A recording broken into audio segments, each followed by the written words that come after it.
नमस्कार दोस्तों, राधे राधे। प्रेम से बोलिए विष्णु भगवान की जय।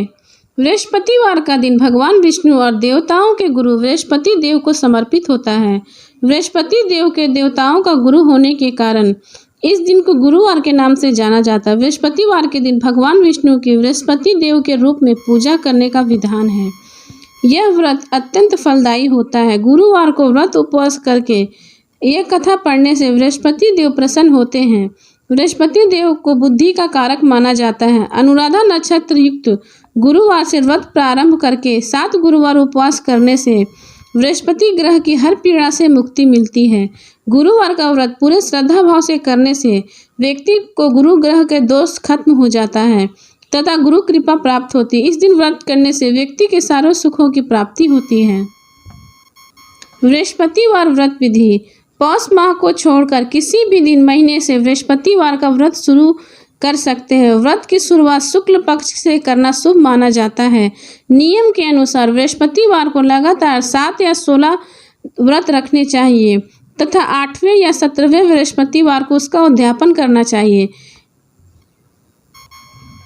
लेकिन इसके बीच यदि महिलाओं को मासिक धर्म होता है तो उन्हें उस बृहस्पतिवार को छोड़कर अगले बृहस्पतिवार से व्रत की गिनती करनी चाहिए। गुरुवार की पूजा विधि विधान के अनुसार व्रत वाले दिन सुबह उठकर बृहस्पति देव का पूजन करना चाहिए। बृहस्पति देव का पूजन पीली वस्तुएं, पीले फूल, पीले चने की दाल, मुनक्का, पीली मिठाई, पीले चावल और हल्दी चढ़ाकर किया जाता है। अगर ये पूजा केले के पेड़ के सामने करें तो छोटा पीला कपड़ा चढ़ाएं। पूजा के लिए एक लोटा में जल रखिए, इसमें थोड़ा हल्दी डालकर भगवान या केले के पेड़ को स्नान कराएं। इसके बाद लोटे में गुड़ और चने की दाल डाल दें। अगर आप केले के पेड़ की पूजा कर रहे हैं तो उसी पर डाल दें। भगवान का हल्दी या चंदन से तिलक करें। पीला चावल चढ़ाएं। घी का दीपक जलाकर व्रत कथा पढ़ें। कथा के बाद उपले हुए हवन करें। गाय के उपले पर घी डालकर अग्नि प्रज्वलित करें और उस पर हवन सामग्री डालें। गुड़ और चने की आहुति दें। 5 या 7 या 11 बार ओम गुरुवे नमः मंत्र का जाप करें और कथा चालीसा पढ़ें और फिर विष्णु भगवान की आरती करें। अंत में क्षमा प्रार्थना जरूर करें। बृहस्पति देव को पीले रंग अति प्रिय है, इसलिए बृहस्पतिवार को पीले रंग के वस्त्र धारण करने चाहिए। अगर पीला वस्त्र ना हो तो नारंगी रंग के कपड़े पहन सकते हैं। अब सुने बृहस्पतिवार की व्रत कथा। प्राचीन काल की बात है, एक नगर में एक बड़ा व्यापारी रहता था। वह जहाजों में माल लदवाकर दूसरे देश में भेजा करता था। जिस प्रकार वह अधिक धन कमाता उसी प्रकार जी खोलकर दान करता था, परंतु उसकी पत्नी को यह बात अच्छी नहीं लगती थी। वह किसी को एक दमड़ी भी दान नहीं देती थी। एक बार सेठ जब दूसरे देश व्यापार करने गया तो पीछे से बृहस्पति देव ने साधु के वेश में उसकी पत्नी से भिक्षा मांगी। व्यापारी की पत्नी बृहस्पति देव से बोली, हे साधु महाराज, मैं इस दान पुण्य से तंग आ गई हूँ। आप ऐसा कोई उपाय बताएं जिससे मेरा सारा धन नष्ट हो जाए और मैं आराम से रह सकूं। यह धन मैं लुटाते लुटाते तंग आ गई हूँ। बृहस्पति देव ने कहा, हे देवी, तुम बड़ी विचित्र हो। संतान और धन से कोई दुखी नहीं होता। अगर अधिक धन है तो इसे शुभ कार्य में लगाओ। कुंवारी कन्याओं का विवाह कराओ। विद्यालय और बाग बगीचे का निर्माण कराओ। ऐसे पुण्य कार्य करने से तुम्हारा लोक परलोक सार्थक होगा। परंतु साधु की इन बातों से व्यापारी की पत्नी खुश नहीं हुई। उसने कहा, मुझे ऐसे धन की आवश्यकता नहीं जिसे मैं दान में देती रहूं। तब बृहस्पति देव बोले, यदि तुम्हारी ऐसी इच्छा है तो सुनो, एक उपाय करना। 7 बृहस्पतिवार को घर को गोबर से लीपना, अपने केशों को पीली मिट्टी से धोना, केशों को धोते समय स्नान करना, व्यापारी से हजामत बनाने को कहना, भोजन में मांस मदिरा खाना, कपड़े अपने घर में धोना। ऐसा करने से तुम्हारा सारा धन नष्ट हो जाएगा।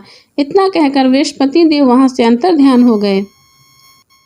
व्यापारी की पत्नी ने बृहस्पति देव के कहे अनुसार 7 बृहस्पतिवार को ही वैसा किया।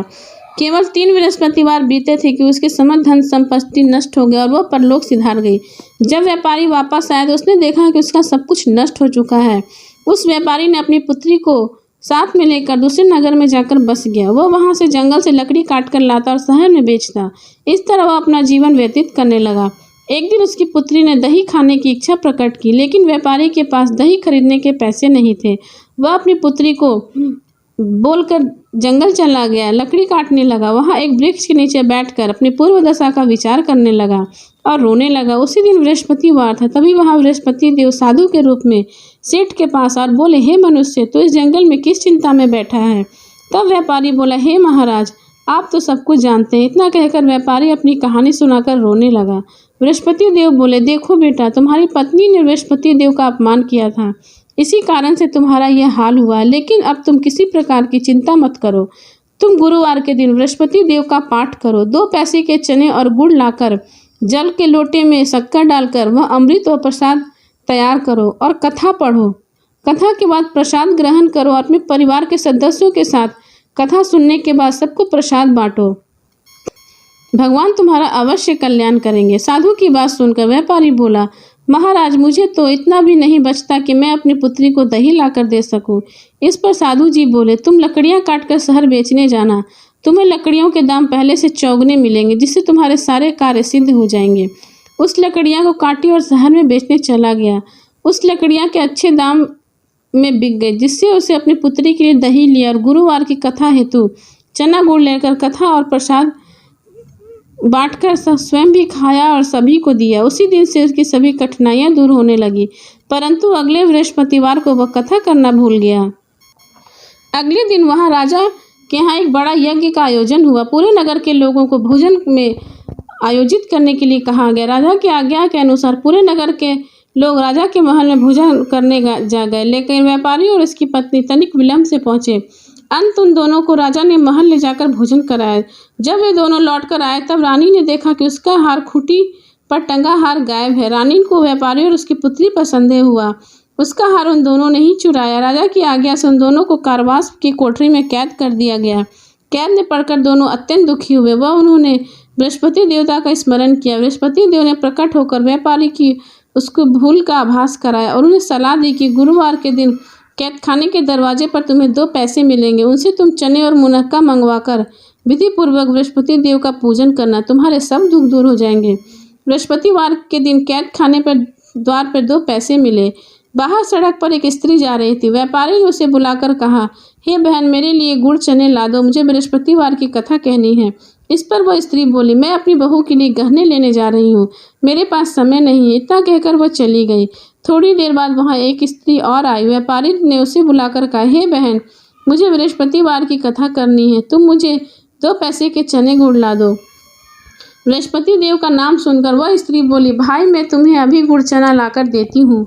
मेरा इकलौता पुत्र मर गया है, मैं उसके लिए कफन लेने जा रही हूँ, लेकिन मैं पहले तुम्हारा काम करूँगी, इसके बाद अपने पुत्र के लिए कफन लाऊंगी।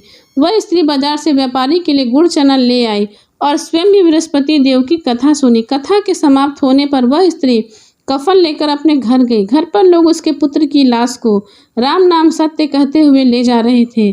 स्त्री ने बोला, मुझे अपने लड़के का मुख देख लेने दो। अपने पुत्र का मुख देखकर उस स्त्री ने उसके मुंह में प्रसाद व चना अमृत डाल दिया। प्रसाद और चना अमृत के प्रभाव से वह पुनः जीवित हो गया। पहली स्त्री जिसने बृहस्पति देव का निरादन किया था, वह अपने पुत्र के विवाह हेतु पुत्र वधू के लिए गहने लेकर लौटी और जैसे ही उसका पुत्र घोड़ी पर बैठा, वैसे ही घोड़ी ने ऐसी उछाल मारी कि वह घोड़ी से गिरकर मर गया। यह देखकर स्त्री रो रो कर बृहस्पति देव से क्षमा याचना करने लगी। उस स्त्री की याचना से बृहस्पति देव साधु वेश में वहां पहुंचकर कहने लगे, हे देवी, तुम्हें अधिक विलाप करने की आवश्यकता नहीं। यह बृहस्पति देव का अनादर करने के कारण हुआ है। तुम वापस जाकर मेरे भक्त से क्षमा मांगकर कथा सुनो, तब तुम्हारी सभी मनोकामनाएं पूर्ण होंगी। जेल में जाकर उस स्त्री ने व्यापारी से क्षमा मांगी और कथा सुनी। कथा के उपरांत वह प्रसाद और चना अमृत लेकर अपने घर वापस गई। घर आकर उसने चना अमृत अपने मित्र पुत्र के मुंह में डाला। चना अमृत के प्रभाव से उसका पुत्र भी जीवित हो उठा। उसी बारात बृहस्पति देव ने राजा के सपने में बोले, हे राजन, तूने जिस व्यापारी और उसकी पुत्री को जेल में कैद कर रखा है वह बिल्कुल निर्दोष है। तुम्हारी रानी का हार वहीं खुट्टी पर टंगा है। जब दिन निकला तो राजा ने रानी के हार खुट्टी पर लटका हुआ देखा। राजा ने उस व्यापारी और उसकी पुत्री को रिहा कर दिया और उन्हें आधा राज्य देकर उसकी पुत्री का उच्च कुल में विवाह करवाकर दहेज में हीरे जवाहरात दिए। इस तरह वे बृहस्पति देव की कृपा से उस व्यापारी के सभी कष्ट दूर हो गए और इस लोक को भोग कर वह स्वर्ग को प्राप्त हुआ। प्रेम से बोले बृहस्पति भगवान की जय।